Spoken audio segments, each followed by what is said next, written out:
नया दिन, नई खबर, हर बड़ी खबर पर हमारी नजर। खबर जिसका हम पर, आप पर और देश की सियासत पर होगा असर, और इस बड़ी खबर के हर पहलू पर बजेगा नगाड़ा, क्योंकि यह है जनता का अखाड़ा। नमस्कार, मैं हूं आनंद नरसिम्हा।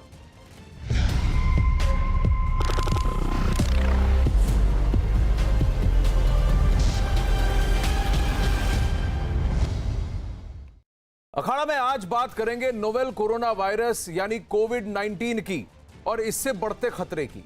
भारत में पहली बार नोवेल कोरोना वायरस से एक मौत हुई है। कर्नाटक में एक 76 साल के बुजुर्ग की नोवेल कोरोना वायरस से मौत हो गई है। यही नहीं, एक दिन भारत में नोवेल कोरोना वायरस के मरीजों की संख्या बढ़ती जा रही है, लेकिन फिलहाल ये अभी भी 100 से कम है, यानी 1.3 बिलियन 130 करोड़ की आबादी में 75 लोगों को अभी तक पॉजिटिव केसेस जो हैं वो सामने आए हैं। लेकिन मैं अगर आपको बताऊं तो स्टेट वाइज इसको देखते हैं। बात करें जम्मू कश्मीर की तो वहां नोवेल कोरोना वायरस का 1 मरीज मिला है, जबकि लद्दाख में 3, तो पंजाब में 2 मरीज मिले हैं।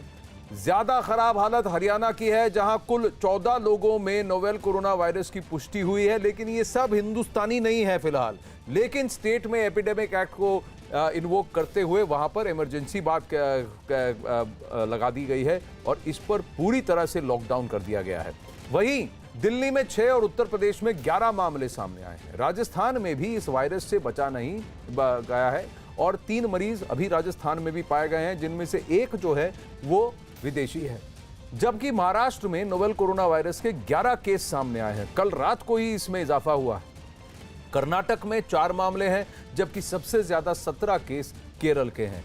इसके अलावा तमिलनाडु, तेलंगाना और आंध्र प्रदेश में नोवेल कोरोना वायरस के एक मरीज मिले हैं। यह था भारत का आंकड़ा, लेकिन भारत से कई गुना ज्यादा नुकसान दुनिया के कई और देशों को हुआ है। पूरी दुनिया इस वायरस से खौफजदा है। जी हां, अखाड़ा में हम आपको दिखाने जा रहे हैं कि आखिर कैसे कोरोना वायरस दुनिया को डरा रहा है, और वो भी नोवेल कोरोना वायरस। ये आंकड़े 13 मार्च सुबह 9 बजे तक के हैं। चीन में अब तक के इसके 80,793 मरीज सामने आ चुके हैं, जिसमें से 3,169 मरीजों की मौत हो चुकी है। दूसरे नंबर पर इटली है। इटली में 15,113 मामले सामने आए हैं, जिसमें 1,016 लोगों की मौत हो चुकी है। पूरा इटली इस वक्त बंद है। तीसरे नंबर पर ईरान है, जहां 10,075 लोग वायरस का शिकार हुए हैं। इसमें से 429 लोगों की मौत हो चुकी है। दक्षिण कोरिया में 7,989 मामले सामने आए हैं और 66 मरीजों की मौत हो चुकी है। स्पेन में 2,968 मरीज नोवेल कोरोना वायरस के शिकार हुए हैं और 84 लोगों की मौत हुई है। अमेरिका में 1,663 मरीज सामने आए हैं, जिसमें से 40 की मौत हुई है। जापान में 676 मरीजों में 19 की मौत हुई है। हमने आपको इन देशों के आंकड़े दिखाए हैं जहां मौतों की संख्या बहुत ज्यादा है, लेकिन असल में तो दुनिया के कुछ देश हैं जहां मौतों की संख्या बहुत ज्यादा है, लेकिन असल में दुनिया के 129 देशों पर नोवेल कोरोना वायरस का कहर बरपा है। इसीलिए वर्ल्ड हेल्थ ऑर्गेनाइजेशन यानी WHO ने इसे पैंडेमिक का स्टेटस दिया है, क्योंकि जिस तरह से ये फैल रहा है, इसलिए नहीं कि इसकी वजह से जितनी मौतें हो रही हैं। फेटालिटी रेट अभी भी 2% है दुनिया भर में। यह बात जानना जरूरी है। और दूसरी बात मैं आपको बता दूं, चाहे वो इटली हो, ईरान हो, जापान हो, चीन हो, जितनी भी मौतें हुई हैं, सब 70 वर्ष की उम्र से ज्यादा के लोगों में मौत हुई है। 60 वर्ष से कम में नोवेल कोरोना वायरस से जितने भी पीड़ित हैं, सब तेजी से रिकवर कर रहे हैं। 1 लाख से ज्यादा केसेस में कम से कम 68,000 लोग अभी रिकवरी कर चुके हैं, यानी ठीक हो रहे हैं, स्वस्थ हो रहे हैं। अब दिल्ली की बात करते हैं। दिल्ली में भी नोवेल कोरोना वायरस ने पैर पसारना शुरू कर दिया है। कल दिल्ली में सभी सिनेमाघर बंद करने का आदेश दिया गया था, लेकिन आज दिल्ली सरकार ने सावधानी बरतते हुए दिल्ली में IPL के मैच नहीं कराने का फैसला लिया है। इसके साथ ही दिल्ली में किसी भी तरह के खेल आयोजनों पर रोक लगा दी गई है। दिल्ली सरकार ने लोगों से अपील की है कि भीड़ भाड़ वाली जगहों पर वो जाने से बचें। मैं आपको यह बताना चाहूंगा कि IPL जो है 28 मार्च से शुरू होने वाला है, यानी आज से कम से कम 15 दिन बाद, और इन 15 दिनों में बहुत सारी चीजें बदल सकती हैं, लेकिन फिलहाल एहतियातन ये फैसले लिए गए हैं। आइए सुनते हैं मनीष सिसोदिया ने क्या कहा। स्पोर्ट्स एक्टिविटीज, सेमिनार, कॉन्फ्रेंसेस हैं, इनको अभी बंद किया जाएगा। कोई भी स्पोर्ट्स एक्टिविटी जो पब्लिक गैदरिंग है, स्पोर्ट्स इवेंट, वो इंक्लूडिंग IPL में आयोजित की जाएगी। सेमिनार्स, कॉन्फ्रेंसेस को अलाउ नहीं किया जाएगा अभी, क्योंकि जो कोरोना वायरस के बारे में जितनी भी चीज़ें निकल के आ रही हैं, इसका स्प्रेड कहीं ना कहीं जो फैल रहा है उसको रोकने का एक ही तरीका है कि हम सोशल डिस्टेंसिंग को बना के रखें। और सोशल डिस्टेंसिंग को बनाने के लिए जब स्पोर्ट्स की इवेंट्स होती हैं, ख़ासतौर से IPL जैसी इवेंट्स, वहाँ बड़ी इवेंट हैं, वो उसमें तो हज़ारों लोग दूर दूर से आएंगे और कहाँ से आएंगे किसी के कंट्रोल में नहीं रहता, कोई रेगुलेटेड इवेंट नहीं होती है वो, या इस तरह की कोई भी इवेंट जहाँ दूर दूर से अलग अलग डायरेक्शन से लोग आते हैं, तो उनको भी सरकार ने बैन रखने का फैसला किया है। ये सारे जो फैसले लिए जा रहे हैं विभिन्न राज्य सरकारों द्वारा और सेंट्रल गवर्नमेंट द्वारा, मैं आपको बताना चाहूंगा, ये सब इसलिए ताकि ये नोवेल कोरोना वायरस फैले नहीं। इसके फैलने से खतरा ज्यादा है। इसके फैलने को अगर रोक लगा दिया, उस पर अंकुश लगा दी जाए, तो फिर ये वायरस अपने आप सिकुड़ जाएगा, संकुचित हो जाएगा और उसके बाद अपने आप खराब चला जाएगा, जैसे ही तापमान बढ़ने लगे, गर्मियां शुरू हो। इस पर भी हम एक विशेषज्ञ से बात करेंगे। डॉक्टर KK अग्रवाल जुड़ रहे हैं हमारे साथ यहाँ अखाड़ा में। लेकिन कोरोना वायरस पर केंद्र सरकार ने एक कंट्रोल रूम बनाया है। इस कंट्रोल रूम में लोग नोवेल कोरोना वायरस से जुड़ी जानकारी पा सकते हैं, साथ ही किसी तरह की कोई शिकायत होने पर वहां बात भी कर सकते हैं। ये नोवेल कोरोना वायरस पर यह कंट्रोल रूम जो है लगातार 7 दिनों 24 घंटे चलता रहेगा। कोरोना वायरस से लड़ने के लिए केंद्र सरकार की तरफ से कंट्रोल रूम बनाया गया है। 2 ऐसे कंट्रोल रूम चल रहे हैं दिल्ली में, और आप देख सकते हैं एक कंट्रोल रूम के अंदर हम आपको ले चलते हैं कि किस तरीके से कोरोना वायरस से लड़ने के लिए केंद्र सरकार ने पूरी तरीके से सेटअप तैयार किया है। लगातार फ़ोन कॉल्स आ रहे हैं, जिस तरीके से लोगों के कई क्वेरीज हैं, लोग पूछताछ कर रहे हैं। किसी को अगर किसी तरीके की शिकायत है तो यहाँ से जानकारी ले रहे हैं। लगातार आप देख सकते हैं कि जितने भी लोग यहाँ पर मौजूद हैं वो लगातार बातचीत कर रहे हैं। यहाँ पर नोट किया जा रहा है जो भी शिकायत उनके पास में आ रही है। हम कुछ लोगों से बात करते हैं। मैं बताइए कि किस तरीके की शिकायतें आ रही हैं। सर, मिनिस्ट्री ऑफ हेल्थ और फैमिली वेलफेयर की तरफ से जो रिसेंट अपडेट्स वेबसाइट पे डाले जा रहे हैं कि अलग अलग देशों से जो लोग हमारे यहाँ पे आ रहे हैं और हमारे देश से जो अलग अलग देशों के लिए जा रहे हैं, उन सब के लिए क्या क्या गाइडलाइंस होंगी, और सारे देश भर में भी जो लोग हैं जिनकी हर एक की सिंपल से सिंपल क्वेरी है, उन सिंपल से क्वेरी से लेकर वीज़ा, ट्रैवल एडवाइजरी, इन सारी चीज़ों के लिए। दिल्ली से ही आ रहे हैं, पूरे देश से आ रहे हैं? पूरे देश से ही नहीं, सारी दुनिया भर से, अलग अलग देशों से, पूरे जग भर से हमें मिले। हर जगह से ये कॉल्स आ रहे हैं। कुछ और लोगों से बात करते हैं, हालांकि उनको हम डिस्टर्ब नहीं करना चाहते क्योंकि लगातार वो कॉल पर बातचीत कर रहे हैं।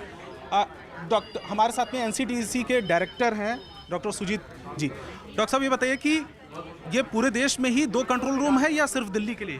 नहीं, ये स्टेट के अपने अपने हेल्थ, हर स्टेट ने अपने स्टेट में केंद्र सरकार के 2? जी हाँ, केंद्र सरकार के दिल्ली में जो हैं, और अब हर स्टेट कर रही है, और डिस्ट्रिक्ट लेवल पे भी हम कंट्रोल रूम ऑपरेट करवा रहे हैं। अच्छा, यहाँ से किस तरीके से लोगों को हेल्प मिल रही है, मदद मिल रही है? देखिए, यहाँ 3-4 तरह के डिफरेंट कॉल्स आते हैं। नंबर 1 टेक्निकल क्वेरी, नंबर 2 अगर कोई आदमी किसी गाँव से, दूर दराज गाँव से जानना चाहता है कि मैं डिस्ट्रिक्ट में हूँ या कहाँ जाऊँ मैं, तो उसको उसके डिस्ट्रिक्ट सर्वेलेंस ऑफिसर का नंबर दिया जाता है, स्टेट का सर्वेलेंस का नंबर दिया जाता है, और उनका प्रॉपर रिकॉर्ड नोट भी किया जाता है, जिससे कि काउंटर इन्फॉर्मेशन दूसरे ऑफिसर को दी जाती है। ये कितने 24 घंटे के लिए? जी हाँ, 24/7 है। पिछले करीब 1.5 महीने से ये लगातार ये लोग काम कर रहे हैं। अच्छा, यहाँ से रिपोर्ट क्या है, हेल्थ मिनिस्ट्री को भेजा जाता है? जी हाँ, ये कंट्रोल रूम की रिपोर्ट डेली हेल्थ मिनिस्ट्री को सबमिट की जाती है। कितने कॉल आए आप देख ही रहे होंगे। यहाँ पे जो डाटा हमने रिफ्लेक्ट किया हुआ है, बोर्ड पे रोज डाटा लिखा जाता है, कितने कंट्रीज का डेली अपडेट। फॉल्स कॉल्स आते होंगे करीब लगभग? अभी तक हम 28,000 कॉल से ऊपर आ चुके हैं, 25 से 28,000 के ऊपर। ये पर डे के या अभी तक? नहीं, टोटल अभी तक की बात कर रहे हैं। टोटल 28,000 से ज़्यादा कॉल्स आ चुके हैं। और ये देखिए, यहाँ पर एक बोर्ड है जहाँ पर कंट्रोल रूम का जितने भी कॉल्स आते हैं उसकी डिटेल यहाँ पर दर्ज की गई है। तो देश भर से ये कॉल्स आ रही हैं। लगातार 24 घंटे ये कंट्रोल रूम चल रहा है। अब चंदन जजवाड़े, विवेक गुप्ता सभी हमारे साथ, अभिषेक पांडे सब जुड़ रहे हैं नोवेल कोरोना वायरस पर अपडेट के लिए। लेकिन मैं सबसे पहले डॉक्टर के अग्रवाल के पास जाना चाहूंगा। डॉक्टर के अग्रवाल, सबसे बड़ी बात यह है कि हमें तैयार रहना, होशियार रहना जरूरी है, सावधान रहना जरूरी है, लेकिन बहुत ज्यादा इसके ऊपर डरना जरूरी नहीं है। दो तीन चीजें जो मुझे पता है, एक, अगर आपको सर्दी है, जुकाम है, आपको छींक आती है तो ऐसे छींकें, हाथ में ना छींकें। दूसरी बात, ये हैंड सैनिटाइजर हर किसी के पास होता है। हर 15-20 मिनट में इस हैंड सैनिटाइजर की 2-3 बूंदे अपने हाथ में ले लें और इसको अपने हाथ पे अच्छे से मल ले, घिस ले और अपने हाथ को साफ रखें। अगर आपके हाथ में कीटाणु है तो फिर ये अपने आप इमीडिएटली मर जाएंगे, क्योंकि अगर इस हैंड सैनिटाइजर में 0.1% भी अल्कोहल की मात्रा होती है तो इमीडिएटली ये वायरस मर जाता है। तो अपनी सफाई बनाए रखना जरूरी है। अगर आपको जुकाम है, सर्दी है, तो फिर आप मास्क लगाएं। अगर आपको कुछ नहीं है तो मास्क लगाने से कुछ नहीं होगा। इतना मुझे पता है। डॉक्टर के अग्रवाल, इसके आगे आप बताएं।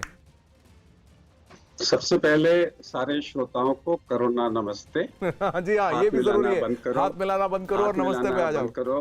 नमस्ते पे आ जाओ। याद रखिए कि अगर आपको खांसी हो रही है तो ये पोल्यूशन है। खांसी के साथ में नाक बह रहा है तो ये एलर्जी है। खांसी के साथ में नाक भी बह रहा है और साथ में बुखार है तो ये फ्लू है। और अगर आपको सोर थ्रोट है, गले में खराश है और बुखार है तो वो बैक्टीरियल इन्फेक्शन है, उसमें एंटीबायोटिक की जरूरत है। लेकिन अगर आपको ड्राई खांसी है और साथ में बुखार है और साथ में सांस फूल रहा है तो ये कोरोना जैसी इलनेस हो सकता है। इसको इग्नोर ना करें। खासकर अगर आपकी कोई ऐसी हिस्ट्री है कांटेक्ट की जहां पे किसी आदमी को कोरोना जैसी इलनेस हुई है, ये आपने बेसिक प्रिकॉशंस लेनी है इसके अंदर में। जहां तक सवाल है प्रिकॉशंस का, जिस आदमी को खांसी और बुखार है उससे 3 फुट दूर रहें। उसको बोले कि आप मास्क पहने। अगर आप पब्लिक में कहीं पर भी जा रहे हो, मान लीजिए मैं आपके यहाँ पे स्टूडियो में आ रहा हूँ, वहाँ पे 5 लोग बैठे हुए हैं, सबसे पहले मैं ये सवाल करूंगा, आई होप किसी को बुखार और खांसी तो नहीं है। अगर है तो प्लीज या तो मास्क पहनिए या ये कमरा छोड़ दीजिए, नहीं तो मैं कमरा छोड़ के जा रहा हूँ। आप बस में जा रहे हैं, आप कॉलेज में जा रहे हैं, जहां भी जा रहे हैं, आपने सवाल पूछना है। नंबर 1, जिस आदमी को खांसी जुकाम है उससे 1 मीटर का डिस्टेंस मेंटेन करना, यानी कम से कम 3 फीट। कम से कम 3 फीट का। और तीसरी चीज है, अगर आपको छींक आ रही है जो कि कोरोना का लक्षण नहीं है, वो स्वाइन फ्लू का लक्षण है, तो आपने अपने एल्बो में छींक करनी है। इसका मतलब है कि आपने ग्रीटिंग करते हुए एल्बो टू एल्बो टच नहीं करना, क्योंकि हो सकता है स्वाइन फ्लू के वायरसेस आपके एल्बो के अंदर में हो। जहां तक हाथ धोने का सवाल है, बेस्ट तरीका अभी भी सोप एंड वाटर है। अब आप हर 15 मिनट में तो हाथ साफ नहीं कर सकते। अब जैसे मैं इस टेबल पे बैठा हुआ हूँ तो इस टेबल को मैं 0.1% ब्लीच से डिकंटामिनेट कर दूंगा। सवेरे आऊंगा, यहाँ पे थोड़ा सा 0.1% डिकंटामिनेट कर दूंगा। दिन भर में अगर मैं इस टेबल में बैठा हूँ, इस टेबल में तो वायरसेस है नहीं, फिर मेरे को बार बार हाथ धोने की जरूरत नहीं है। लेकिन अगर मैं अपने हाथ को अपनी नाक पे लगा रहा हूँ या आंखें मसल रहा हूँ, तब मेरे को अपने हाथ को सोप वाटर से धोने की जरूरत है। और जिन लोगों को सैनिटाइजर की आदत है, alcohol with 40% either polyethylene glycol और एलोवेरा जेल। आप एक बाजार से आइसोप्रोपाइल अल्कोहल ले लो, उसका 60 ml ले लो, 40 ml एलोवेरा जेल मिला लो, आपस में मिला लो, आपका जो है सैनिटाइजर घर में सैनिटाइजर तैयार हो गया। घर में सैनिटाइजर आपका बन गया। और अगर आपको एलोवेरा जेल नहीं मिल रहा तो बाजार में पॉलीइथिलीन ग्लाइकोल नाम से एक दवाई मिलती है जो हम कॉन्स्टिपेशन में देते हो, उसको आपस में मिक्स कर दो तो आपका जो है वो अल्कोहल बन गया, उसके साथ में सैनिटाइजर बन गया। सो बेसिक प्रिकॉशंस है कि जिसको खांसी जुकाम है उसको दूर से नमस्ते बोलो, उसको बोलो नमस्ते, please stay away from me by 3 feet, और उसको बोलो कि भाई मास्क मेरे से मिल रहा है तो मास्क पहन के आए। जिन लोगों को खांसी जुकाम नहीं है वो मास्क क्यों पहने? और दूसरी बात डॉक्टर साहब पहने जो खांसी खांसी बुखार है उसको हम, इसलिए मेरा जैसे पैसिव स्मोकिंग का मेरा राइट है, वैसे ही मेरा राइट है कि अगर आपको खांसी और बुखार है तो आपको पब्लिक में आने का राइट नहीं है बिना मास्क के। यानी कि मैं बस में जा रहा हूं तो सबसे पहले बस में खड़ा होकर बोलूंगा कि इस बस में अगर किसी आदमी को बुखार और खांसी है तो उसके पास मास्क नहीं है तो उतर जाए, ये आपका हक है। जी। जब तक मैं ये हक नहीं अपनाऊंगा ये बीमारी फैलती जाए। या तो उतर जाए या फिर अपना चेहरा ढक ले, अपना मुंह को ढक ले, ताकि वो उसकी छींक का असर और उसके कितने लोग डरेंगे? अगर एक बस में 60 लोग हैं तो 59 लोग थोड़ी अपना सर ढकेंगे। बिल्कुल। जिसको खांसी और जो बुखार है उसको उतार दो। जी। अब वो बस में चढ़े ही ना, तो ये हमारी जिम्मेदारी है कि हम इसको फैलने ना दे, बुखार को और खांसी सर्दी जुकाम को फैलने ना दे, क्योंकि नहीं करना जी उसको आग्रह करना जरूरी है।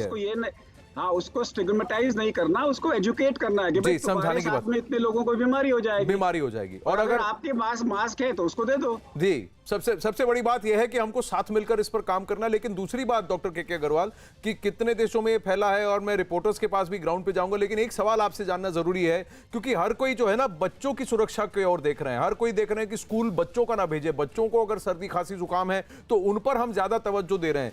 पर ये जो बीमारी है, जहां पर आंकड़े हमें बताते हैं कि ये बुजुर्गों को ज्यादा इफेक्ट करता है, 60 वर्ष से ज्यादा की उम्र के लोगों को। सब एज के लोगों को होता है। बच्चों को 10% है, जिनकी उम्र 20 साल से कम है, उसमें से 100 में से 10 को अफेक्ट होंगे। लेकिन उनका मोर्टेलिटी नहीं है, उनमें माइल्ड डिसीज होती है। क्योंकि उनसे माइल्ड डिसीज होती है, तो इसलिए जैसे 3 साल के बच्चे को भी हुआ केरला के अंदर। पर वो 2-3 दिन में ठीक हो गया, स्वस्थ हो गए। ये जो था ये पॉल्यूशन वाली खांसी थी। ठीक है, समझ गया।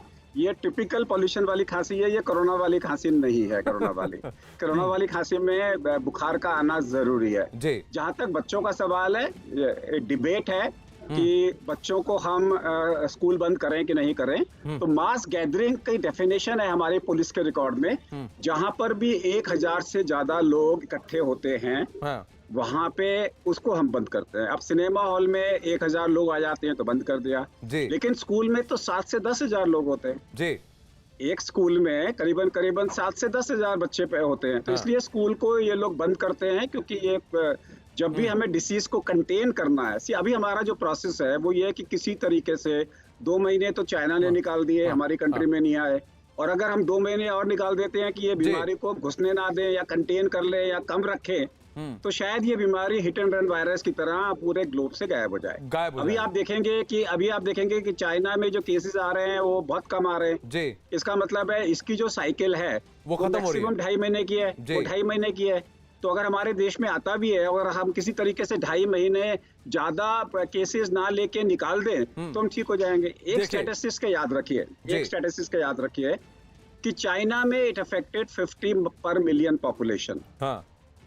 इंडिया में अभी जो इन्वॉल्वमेंट है वो 0.1 पर मिलियन पॉपुलेशन है। अमेरिका में 4 पर मिलियन पॉपुलेशन है। ईरान, इटली में 250 पर मिलियन पॉपुलेशन है। तो इसके हिसाब से आप गेस्टिमेट कर सकते हो कि इंडिया में अगर हम एवरेज को लेके चले, विच इज 17 पर मिलियन पॉपुलेशन, तो मैक्सिमम केसेस 20,000 आएंगे इंडिया में। और अगर 20,000 आते हैं जो उसमें सीरियस केसेस है वो 8,000 होंगे। तो 8,000 लोगों को अगर आप मैनेज अच्छे से कर लो जो सीरियस होंगे, तो इंडिया में मोर्टेलिटी चाइना से कम हो जाएगी। तो हमें 8,000 लोगों के बेड्स चाहिए, 8,000 लोगों के लिए वेंटिलेटर्स चाहिए, 8,000 लोगों के लिए हमें सामान चाहिए। और इस 8 को अगर हम मल्टीप्लाई कर दें 10 से जो उनके कॉन्टेक्ट है, तो 80,000 लोग हुए। तो 80,000 लोगों को आपने टेस्ट करने हैं। 80,000 लोगों को आपको टेस्टिंग की जरूरत होगी। 80,000 आपको उसमें से जो 70,000 है होम क्वारंटाइन करना है, और आपको 8,000 की बेड्स चाहिए। उसके लिए आप जो है SpO2 मॉनिटर खरीदो, बाईपैप मशीनें खरीदो। सो अगर आप प्रिपेयर्डनेस करना चाहो भारत के अंदर में, by taking examples of other countries, we should be able to manage. बहुत सही कहा आपने डॉक्टर अग्रवाल, हमारे साथ बने रही। मैं जरा ग्राउंड पे जाना चाहता हूं, देखते हैं कि कितना सतर्क हो चुकी है दिल्ली। इस अभियान से जुड़े हुए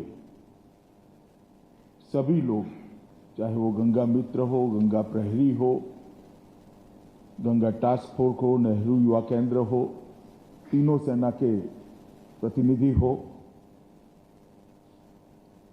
और आज इसको इको इफेक्ट देने के लिए आए हुए पत्रकार छायागर बंधु भगिनी, आज मैं सबसे पहले तो गजेंद्र शेखावत जी का धन्यवाद करना चाहता हूं कि इन्होंने मुझे कार्यक्रम में उपस्थित रहने का मौका देकर, मैं गंगा आमंत्रण अभियान का तो हिस्सा नहीं बना, परंतु इसके औपचारिक समारोह का हिस्सा बनने का मुझे मौका दिया है, तो मैं उनको धन्यवाद भी देता हूं। और उन्होंने जो अभियान चलाया है नमामि गंगे का, इसके लिए बहुत बहुत ढेर सारी शुभकामनाएं देता हूं। मित्रों, गंगा अगर नदी की दृष्टि से आप उसको देखोगे तो उसका अर्थ हम नहीं समझ पाएंगे। इसकी लंबाई, इसके किनारे पर रहने वाले गांव, शहर, आबादी, इसकी संख्या की दृष्टि से भी देखेंगे तो उसका अर्थ हम नहीं समझ पाएंगे। गंगा एक प्रकार से हजारों साल से, जिसकी कोई गिनती नहीं है, इतने साल से न केवल भारत, दुनिया को बहुत कुछ देने वाली एक संस्कृति का नाम और ये संस्कृति का परिचय ये गंगा है। और इसीलिए दुनिया में कोई शायद नदी के प्रति इतनी श्रद्धा जनमानस में नहीं देखी होगी। हर भारतीय अपने घर में एक छोटी सी भी गंगा जल की एक कूपी या एक बोतल रखना चाहता है। न जाने कब अंत समय आ जाए, 2 बूंद गंगा का जल मेरे मुंह में रख दे तो मैं सदगति प्राप्त कर दूंगा। ये श्रद्धा खड़ी होते होते, ये विश्वास खड़ी होते होते अनेक साल लगते हैं।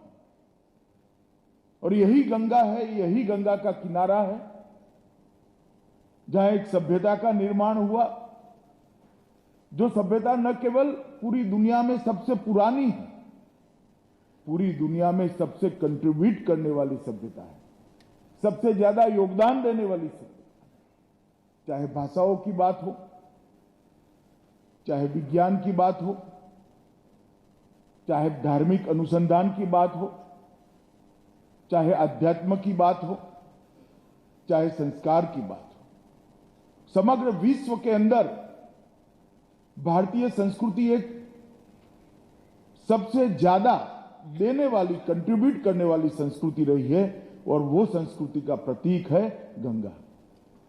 और इसीलिए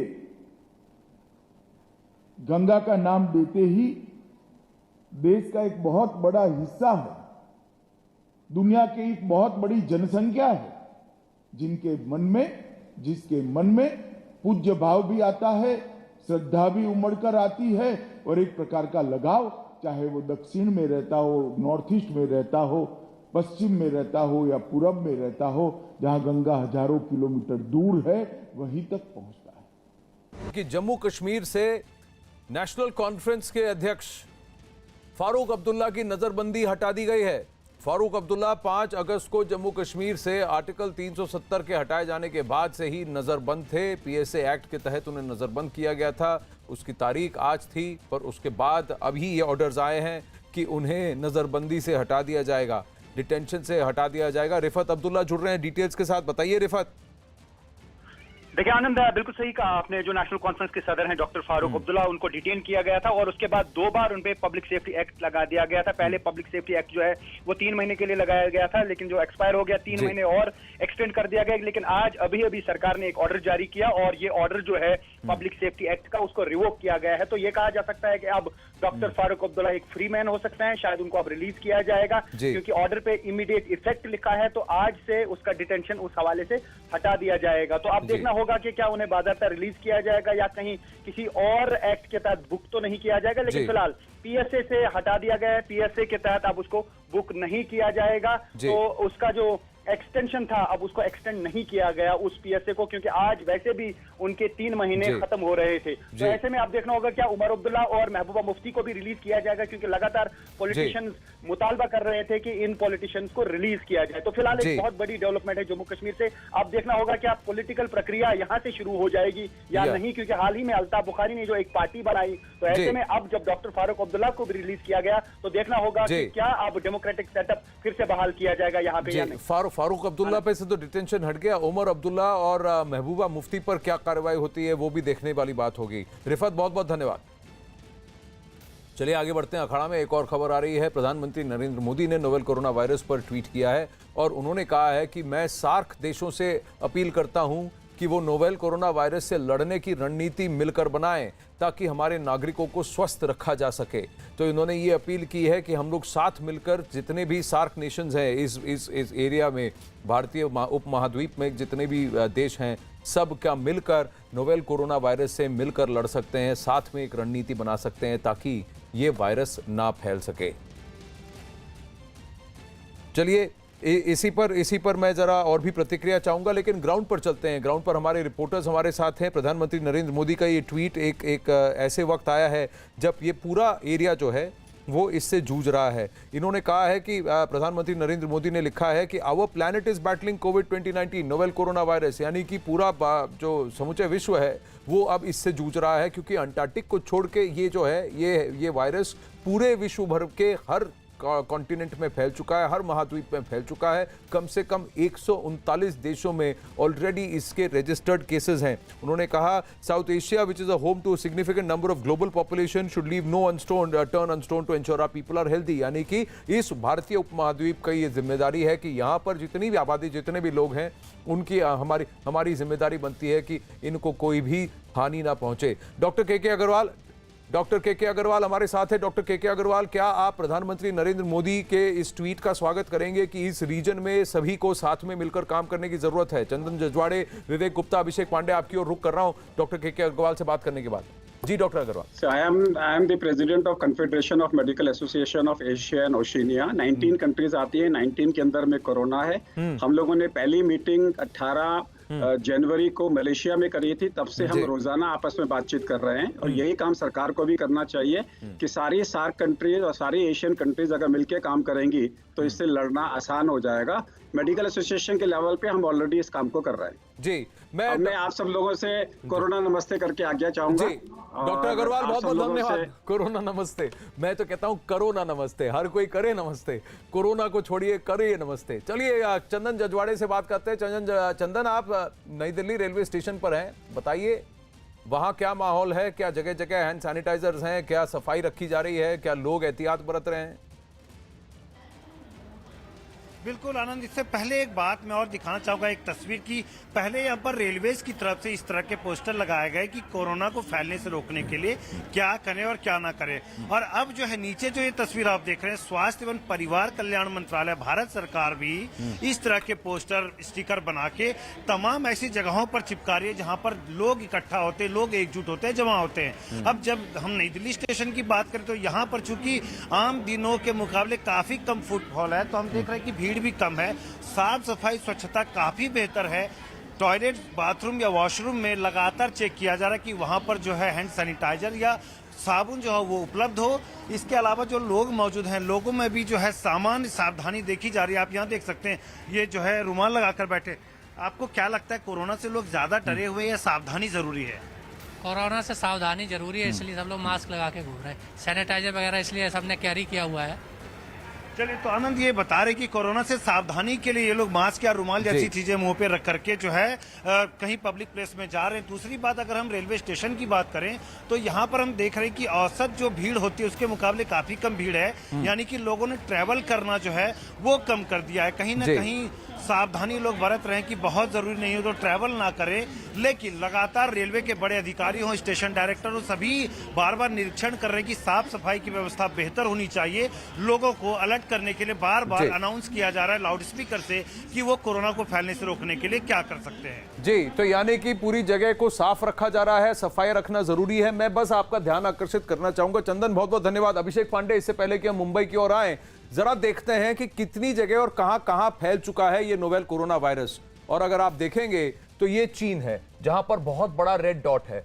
आप देखिए यहां पर कोरिया है, जापान है, यहां सब रेड डॉट्स हैं। जहां जहां ये लाल कलर के डॉट हैं, ईरान में देखिए यहां पर इसका फैलना, और जितना बड़ा ये लाल कलर का सर्कल है उतना ज्यादा वहां पर ये वायरस फैला है और वहां मौतें हुई हैं। तो जहां जहां बड़ी सर्कल्स हैं वहां ज्यादा मौतें हुई हैं। इटली को देख लीजिए, ईरान को देख लीजिए, चीन को देख लीजिए, और यहां पर आप जापान और कोरिया को देख लीजिए, हांगकांग, बैंकॉक और भारत में भी अब 1 बिंदु लग चुका है, क्योंकि कर्नाटक में एक 76 वर्षीय की मौत हुई थी।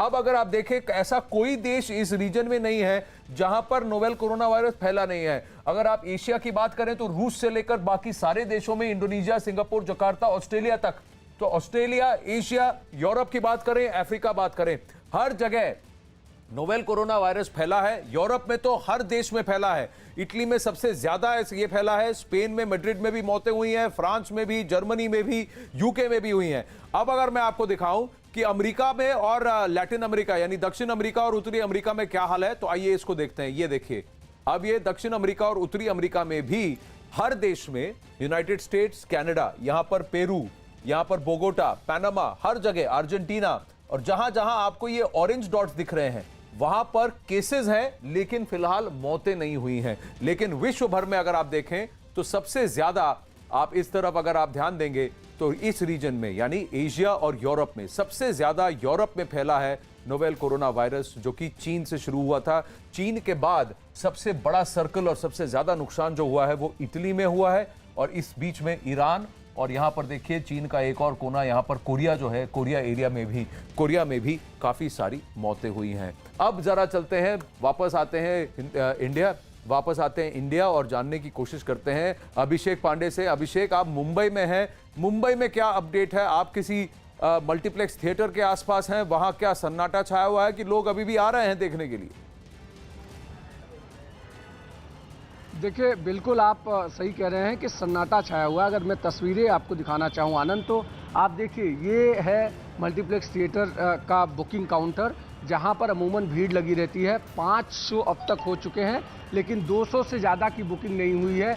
4 अलग अलग फिल्म्स की बुकिंग चल रही है, उसके बाद भी कुल मिला के 200 बुकिंग आज सुबह से अब तक हुई है। और साथ ही साथ सुबह से इस काउंटर को इसी तरीके से खाली देखा जा रहा है, क्योंकि लोग अवेयर हो रहे हैं। अगर पूरे आंकड़ों की बात की जाए आनंद, तो महाराष्ट्र में 14 केसेस आइडेंटिफाई हुए हैं, जबकि करीब 40 से 50 लोगों की रिपोर्ट आनी बाकी है। ओवरऑल अगर बात करें पूरे महाराष्ट्र भर की, तो सरकार ने सीधा कह दिया है सभी जिलाधिकारियों को कि हर दिन वो अपनी एक बुलेटिन रिलीज करें और ये बताएं कि क्या हो रहा है, क्या नहीं करना चाहिए, क्या किया जा रहा है। साथ ही हेल्थ सेंटर्स बनाए गए हैं, बीएमसी ने अपने अलग काउंटर बनाए हैं। साथ ही वेस्टर्न रेलवे ने अभी जो खबर आ रही है कि वेस्टर्न रेलवे ने 30 अलग बेड का। जी, मेरे पास समय कम है। विवेक गुप्ता, जरा बताइए शेयर मार्केट का क्या हाल है, क्योंकि आज सुबह जब मार्केट खुले थे और प्री मार्केट में बहुत मंदी थी, निफ्टी तो को बीच में उनको, क्योंकि ग्रीन लेवल पर आ गया था, सर्किट ब्रेकर कॉल करना पड़ा था, और उसके बाद फिर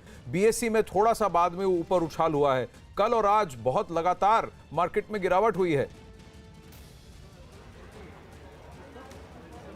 बिल्कुल सही कहा आनंद आपने। देखिए, सबको पता था कि मार्केट आज लगभग पूरी तरह से धराशायी हो जाएगा। आपको बताना चाहेंगे, जिस तरीके से WHO यानी कि वर्ल्ड हेल्थ ऑर्गेनाइजेशन ने कोरोना वायरस को पैंडेमिक घोषित किया है, यानी कि पूरी दुनिया में महामारी फैल गई और इसका इलाज होना मुश्किल लग रहा है, उसके बाद ही इंटरनेशनल मार्केट काफी ज्यादा से धराशायी हो गया था। उसका असर साफ तौर पर भारतीय बाजारों पर देखा गया, और आज सेंसेक्स के इतिहास में दूसरी बार ऐसा हुआ कि लोअर सर्किट यानी कि मार्केट जो सेंसेक्स और निफ्टी दोनों 10% नीचे गिरकर उन्हें लोअर सर्किट लगाना पड़ा, जिसकी वजह से मार्केट तकरीबन 45 मिनट तक बंद रहा। तो ये इतिहास में दूसरी बार ऐसा हुआ है। इससे पहले 2008 में हुआ था और अब 2020 में हो रहा है कोरोना वायरस की वजह से। हालांकि राहत की बात इन्वेस्टर्स के लिए ये है कि मार्केट जब रीओपन हुआ 10:20 पर, तो रिकवरी काफी ज्यादा हुई, और अभी का स्टेटस ये है कि 3000 पॉइंट गिरने के बाद भी अभी सेंसेक्स 1500 पॉइंट ऊपर है, यानी ग्रीन सिग्नल में है, और निफ्टी तकरीबन 500 पॉइंट ऊपर है। तो कहीं ना कहीं जो निवेशक है उनके लिए राहत की बात जरूर है।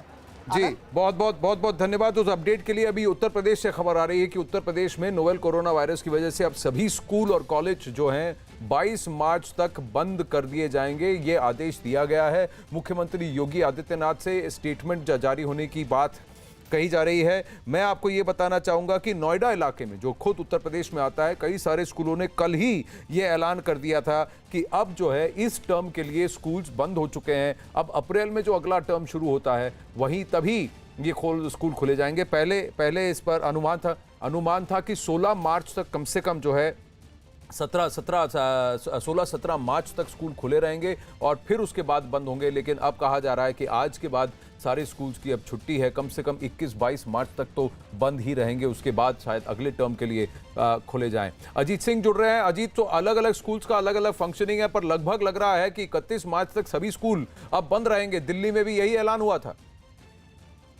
देखिए बिल्कुल आनंद, मुख्यमंत्री योगी आदित्यनाथ ने एक बड़ी हाई प्रोफाइल बैठक की जिसमें सरकार के दोनों डिप्टी सीएम, स्वास्थ्य विभाग के मंत्री और सभी विभाग के आला अफसर मौजूद थे। और लगभग जो खबर अभी आई है कि 22 मार्च तक उत्तर प्रदेश के सभी स्कूल और कॉलेजों को बंद करने का फैसला लिया गया। सिनेमा हॉलों के बारे में भी फैसला लिया गया और लंबी चौड़ी एडवाइजरी जारी की जाएगी। और अब से थोड़ी देर बाद 10 मिनट बाद मुख्यमंत्री खुद प्रेस कॉन्फ्रेंस करके ये जानकारी देंगे कि उत्तर प्रदेश कोरोना वायरस को लेकर कितना तैयार है और सरकार की क्या तैयारी और सरकार ने क्या फैसले लिए हैं। तो फिलहाल अभी ये 24 मेडिकल कॉलेजेस जो गवर्नमेंट के भी हैं और प्राइवेट के भी हैं, इन 24 मेडिकल कॉलेजेस में भी 448 बेड आइसोलेशन वार्ड के रूप में हम लोगों ने सुरक्षित रखते हुए चिकित्सा कर्मियों,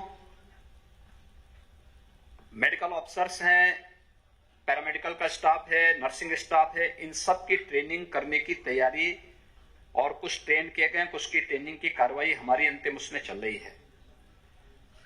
प्रदेश में अभी तक हमारे 3 स्थानों पर इसके नमूने लेने की व्यवस्था थी।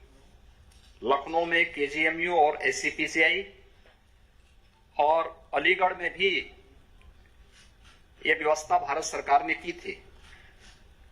हम लोगों ने इस बारे में कहा कि एनआईवी पुणे का एकमात्र सेंटर उत्तर प्रदेश में है, वह है बीआरडी मेडिकल कॉलेज गोरखपुर में। ऑलरेडी वहां पर इस प्रकार के वायरस की पहचान करने की क्षमता उस लैबोरेटरी में विकसित, उनके पास आधारभूत सुविधाएं वहां मौजूद हैं, तो वहां पर भी और साथ साथ अन्य स्थानों पर भी हम इस बीएचयू में भी इसकी सुविधा को उपलब्ध कराने की तैयारी करें। और ये 5 लेबोरेटरी प्रदेश के अंदर तैयार करने के बारे में स्पष्ट किया गया है।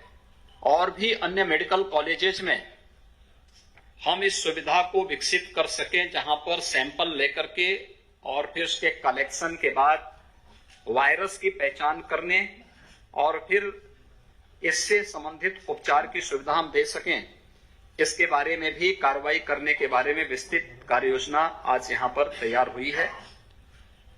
स्वास्थ्य विभाग के साथ साथ चिकित्सा शिक्षा, इंडियन मेडिकल एसोसिएशन, इन सब के सहयोग से हमने इस फ्लूस को पूरी तरह प्रभावहीन करने की दिशा में कदम उठाने के लिए जो अलर्ट 1.5 माह पूर्व जारी किया था, आज उसके बारे में हमने उसकी व्यापक समीक्षा की है।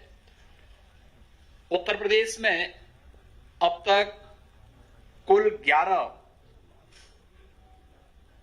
कोरोना फ्लू से संबंधित पॉजिटिव पेशेंट पाए गए हैं, जिनमें 10 का उपचार दिल्ली में चल रहा है और 1 का केजीएमयू में यहां पर उपचार चल रहा है। कमलनाथ ने आरोप लगाया कि बेंगलुरु में कांग्रेस विधायकों को बंधक बनाकर रखा गया है, जिन्हें जल्द छुड़वाने की मांग कमलनाथ ने राज्यपाल से की। क्या एक पत्र दिया है कि किस प्रकार से कांग्रेस के विधायकों को कैद किया गया है, जो आज पूरा देश इसका विटनेस है। इन विधायकों को इस कैद से छुटाया जाए और वापस लाया जाए, ये मैंने मांग रखी है, वापस लाया जाए। अब मनोज शर्मा हमारे साथ जुड़ रहे हैं। तो बहाना कोरोना वायरस का है या फिर अपनी सरकार बचाने का है, क्योंकि लोग नोवेल कोरोना वायरस से अपनी जान बचा रहे हैं और यहाँ नोवेल कोरोना वायरस शायद कमलनाथ जी को थोड़ा समय दे रहा है कि अपनी सरकार को बचा सकें। मनोज, आरोप तो वो लगा रहे हैं, लेकिन 22 एमएलए उनसे दौड़ रहे हैं। कोरोना वायरस जो है ये पॉलिटिकल कोरोना वायरस है ये। मतलब इस कोरोना वायरस की वजह से, हालांकि सुबह ये सूत्रों से बात आई कि इसकी वजह से सत्र आगे बढ़ाया जा सकता है। हालांकि ये विचार है, अभी तक विचार पूरा नहीं हुआ है, अभी सरकार को तय करना है, इस बारे में सोचा जा रहा है। लेकिन अहम बात यह है कि इस वक्त हम खड़े हुए राज्यसभा में और यहाँ पर ज्योतिरादित्य सिंधिया की जो लंच डिप्लोमेसी और डिनर डिप्लोमेसी चल रही है, रात में खाना खाया शिवराज सिंह चौहान के यहाँ, पूर्व मुख्यमंत्री के यहाँ, और अभी फिलहाल वो दोपहर का खाना खाने के लिए जो लंच लेने के लिए गए हुए हैं नरोत्तम मिश्रा, एक और बीजेपी के नेता, उसके बाद यहाँ आकर अपना पर्चा बीजेपी से दाखिल करेंगे। जहाँ तक कमलनाथ की बात है, राज्यपाल से उनकी मुलाकात हुई, पूरी कोशिश, कमलनाथ का कहना है कि 16 तारीख से बजट सेशन शुरू तो हो सकता है, लेकिन बड़ा सवाल यह है कि उसके पहले आप जो कांग्रेस के 22 विधायक हैं, कमलनाथ के मुताबिक उन 22 विधायकों को अपहरण करके रखा गया है, कैप्टिविटी में रखा गया है, तो पहले उन्हें छुड़ाने के लिए महामहिम राज्यपाल कुछ करें ना। पर वहां पर मामा जी ने इशारा संकेत दिया है कि पुरजोर कोशिश करेगी बीजेपी सरकार गिराने की। उन्होंने कहा रावण की लंका को गिराना है, जलाना है, तो विभीषण तो चाहिए था, विभीषण आ गया है। इशारा ज्योतिरादित्य सिंधिया की ओर था। अब कहा अब तो दिन ज्यादा बचे नहीं, अब क्या करेंगे कमलनाथ? बचा सकेंगे अपनी सरकार? क्या होगा बजट का सत्र? हालांकि आमतौर पर जब विभीषण शब्द का इस्तेमाल किया जाता है तो वो विभीषण शब्द का इस्तेमाल बड़ा पॉजिटिव नहीं लिया जाता। फिर भी चूंकि शिवराज सिंह चौहान ने कहा कि हमें रावण की लंका जलानी है और विभीषण ने रावण की लंका जलाने में बड़ा अहम भूमिका अदा की थी, और हमारे साथ ज्योतिरादित्य सिंधिया हैं, तो जाहिर तौर पर अभी हालात तो कांग्रेस के लिए बहुत अच्छे नहीं है, क्योंकि अगर 22 विधायक नहीं आते हैं वापस, ऐसी स्थिति में दिक्कत बढ़ जाएगी। देखिए जहाँ ये सिंधिया आ गए, मैं थोड़े से आपको तस्वीर भी दिखा देता हूँ कि सिंधिया यहाँ पहुँचने वाले हैं और पर्चा भरने वाले हैं। तो ज्योतिरादित्य सिंधिया पहुँच रहे हैं। ये पूरे लोग जो एक के बाद एक आ रहे हैं, ज्योतिरादित्य सिंधिया यहाँ पहुँचने वाले हैं। जी, इन्हीं विजुअल्स पर रहेंगे, आप बताते रहिए कौन कौन आ रहा है उनके साथ। क्या शिवराज सिंह चौहान आएंगे या फिर वो नरोत्तम मिश्रा जी के साथ आ रहे हैं? दिखाते रहो जी, आ रहा है। पीछे के विजुअल्स पर रहे, विजय को कहिए विजुअल्स बना के रखें, आप बताते रहिए नजारा वहां क्या हो रहा है, आंखों देखी बताइए। यहाँ पर ये आनंद, यहाँ पर देखिए जो पूरा सिंधिया, ज्योतिरादित्य सिंधिया के साथ बड़ी तादाद में उनके समर्थक भी आए हुए हैं। और वो यहाँ पर, चूंकि इसके पहले विधानसभा में जब भी ज्योतिरादित्य सिंधिया आते थे तो वो एक कांग्रेस के कद्दावर बड़े नेता होते थे, लेकिन आज देखिए उनके साथ में शिवराज सिंह चौहान हैं, उनके साथ में, और पीछे साथ में और बीजेपी के नेता हैं। तो शिवराज सिंह चौहान के साथ इस वक्त की सबसे ताज़ा खबर कि शिवराज सिंह चौहान के साथ जो ज्योतिरादित्य सिंधिया हैं, मध्य प्रदेश की विधानसभा में अपना राज्यसभा का नामांकन भरने के लिए पहुँच चुके हैं। तो जैसा कि पहले तय हुआ था कि